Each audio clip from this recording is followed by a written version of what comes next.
Diana of Themyscira was forged by the gods themselves, born of clay, blessed by the Olympians, and armed with relics of divine power. We now present Wonder Woman number 2, March 1987, A Fire in the Sky. Ares' sons Deimos and Phobos corrupt mortal leaders and prepare to plunge the world into chaos. Diana, guided by the wisdom of the gods and the blessings of Olympus, takes her first step into man's world. This is where myth collides with modern war. This is where Wonder Woman's destiny begins to shape the fate of humanity. Nava Jewels Studios presents Epic Comic Recaps.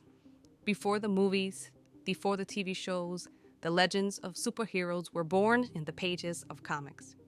Welcome to Epic Comic Recap, your weekly journey through the greatest comic book origins and adventures. From full series breakdowns of legendary heroes to surprising one-off recaps of forgotten stories, we bring classic comics back to life. Every week, we'll dive deep into iconic runs, exploring betrayal, triumph, and the birth of legends, one issue at a time. Subscribe now and join us for Epic Comic Recap, Classic Comics, Legendary Beginnings. At an American airbase, we meet Colonel Steve Trevor, a decorated Air Force pilot known for his discipline and steady hand, but today's orders are unlike any before. General Kohler demands that Trevor fly the experimental Phantom fighter plane on a classified mission. The coordinates he is given are deliberately vague, uncharted locations with no explanation of their purpose. Trevor's instincts tell him something is wrong. Why this mission? Why this secrecy? Yet as a soldier, he is bound to follow orders. What he does not know is that behind the general's command lurk darker forces. The sons of Ares, Deimos and Phobos, are whispering in Kohler's ear, corrupting his judgment, twisting his mind. Through their manipulation, Kohler has become an unwitting pawn, sending Trevor into danger under the guise of duty.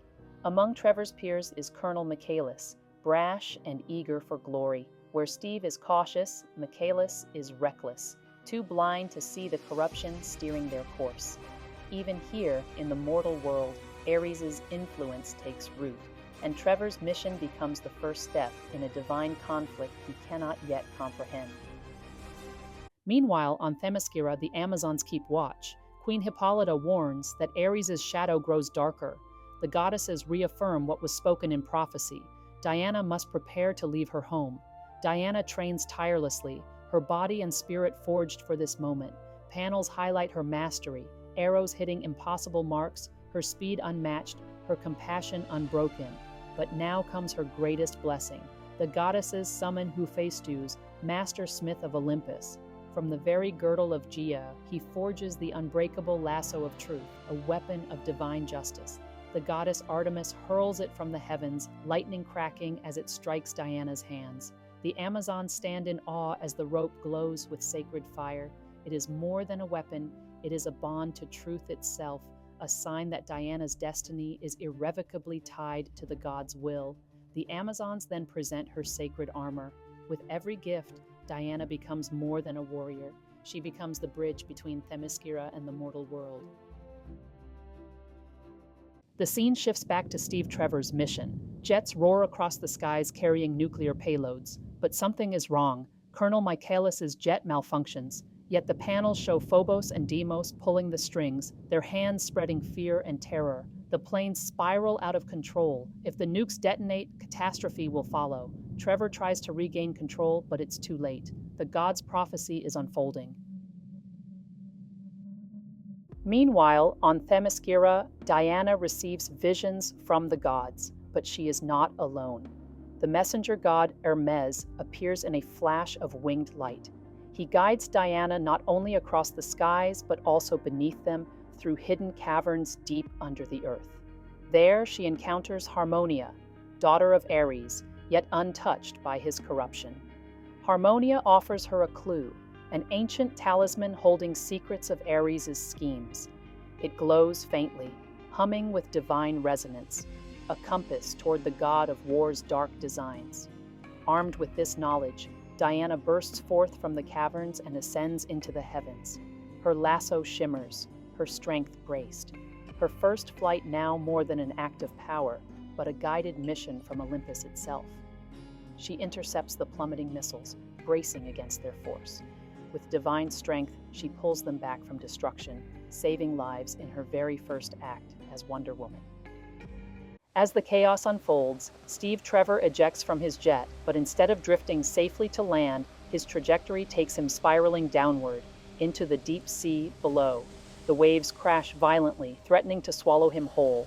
Without hesitation, Diana dives headlong into the waters.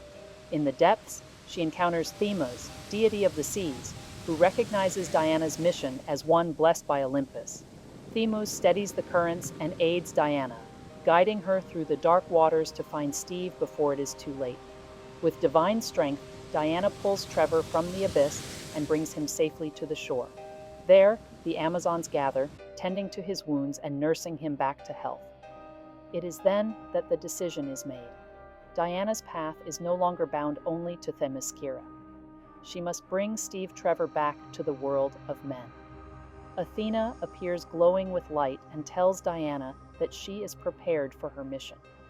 She must take the talisman and find the other half to locate and defeat Ares. The god Hermes himself appears, offering to guide her across the threshold, delivering Diana at last into man's world where her true mission awaits. But the story does not end in triumph. In a chamber of darkness, Phobos and Deimos lean over a circle of fire, its flames flickering with visions of the mortal world. They sneer as they recall how General Kohler served them well, his soul twisted and consumed by their corruption.